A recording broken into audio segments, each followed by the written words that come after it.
Thank you very much, and thank you for those that inputted into this item. We come now, I'm still looking at Kath Hanley in the back of the room, waiting patiently for her item. I think the next two items are relatively straightforward. I'll put a curse on you, Linda, for that. The next item is Cemeteries and Crematoria bylaw, the bi-panel report. I think if we can have officers to come to the table, Elizabeth Osborne and Rebecca Foreman, and if I can ask you to introduce this item, Councillor Cooper, as Chair of the Regulatory Committee, and maybe if I can ask you to move it. Yes, I will. And I'll look for a seconder for that item. Angela. You can do the next one. Councillor Young. Sorry, there were three people that nominated for that. Councillor Cooper, the floor is yours. We haven't had such an exciting fight over regulatory duties for quite a long time. So this is to adopt changes to Te Ture Arohe Mona Wahi Tapu Mena Whare Tahu Tupapaku, the Cemeteries and Crematoria Bylaw 2014. I'll just get my notes up. So I just want to first acknowledge the panel members who are not here today, but Councillor Efeso Collins and IMSB member Glenn Wilcox. This report presents the appointed bylaw panel recommendations on the public feedback to the proposal. And following a statutory bylaw review, the governing body in September 2020 adopted for the public consultation a proposal to make the bylaw easier to read, understand and comply with. So there were no major changes. The bylaw continues to provide a framework that manages activities at council cemeteries and crematoria by enabling council to make all rules about the use of council cemeteries and crematoria in a separate code of practice. So the public consultation occurred between the 10th of October and the 13th of November last year. It was widely notified in all usual media channels, local boards and independent Maori Statutory Board, Mana Whenua and Mātāwaka, and the funeral sector. People could give feedback by the usual methods, and there was an opportunity to have an online Q&A event, but we didn't go ahead with that because there wasn't enough interest. So two people provided feedback. The feedback was low.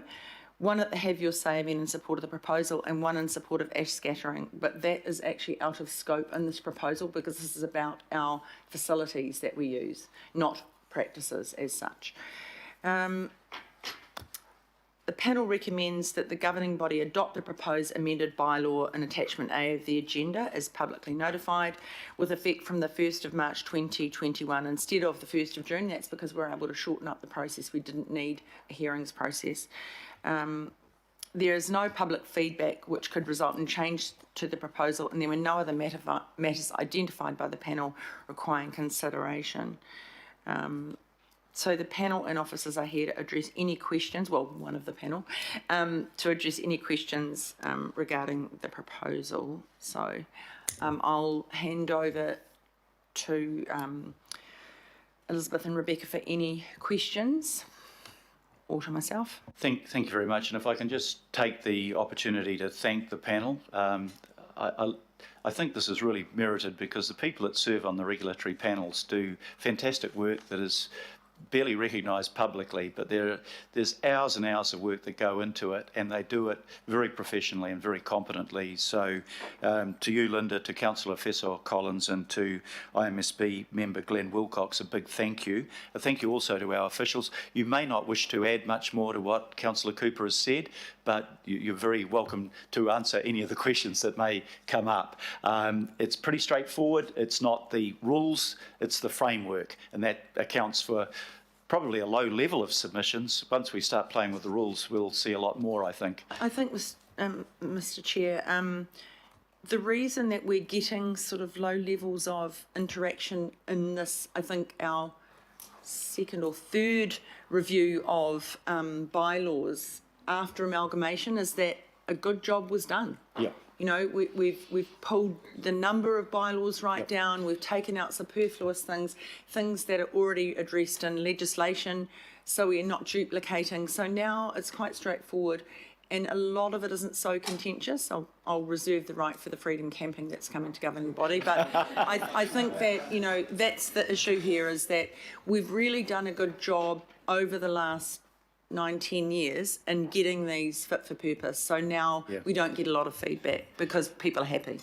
Yeah, if anybody's nostalgic about controversy, we have another item coming up in a week or two, and you'll get your feed of it then. We have one question in the name of Councillor Pipaku. Thank you, and really do feel grateful for those who are leading the work in the regulatory space, so acknowledgements to everybody who does this work, and thank you to the panel, and thank you, Linda, Councillor Cooper, for leading this.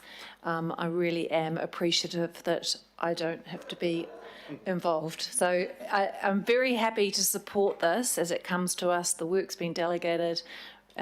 Take your recommendation. The question that I do have, and I'm not sure who it is fair to direct this to, because it's kind of unusual with the report being under the signatories of the panel, but the climate impact statement just says there's no implications for climate change arising but from this decision. So is that suggesting this is a carbon neutral activities, or has this been reported elsewhere in the decision making? Because I think every decision we make is relevant to our climate action, and it will also have an impact on emissions. And I would have thought that applies to our facilities in crematorium and in crematorium as well. So it's perhaps just a question that can't be answered today, but I think it's just to highlight that we always need to consider that question in a broader way. But thank you.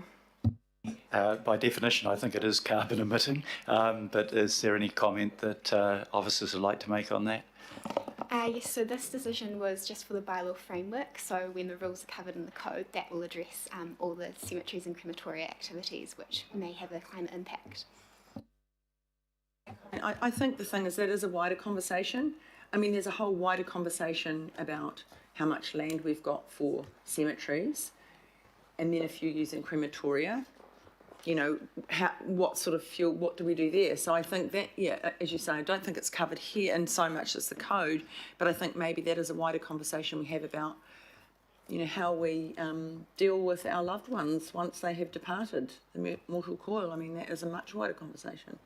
If I just might add to that, I think what the response is what could have been put in here in terms of, it's just like in terms of the Māori impact statement, we say that it has an impact in some way, so it just needs to be flagged in terms of the context. And I guess it's just the plea. I don't like to be a scratch record on this statement, but that's just a plea that there's no decision that doesn't have an impact on climate change. So can I just, I'll just table that one again. Thank you, Councillor Coombe. It could be a land use versus carbon emission debate, which would be a long debate, but not today.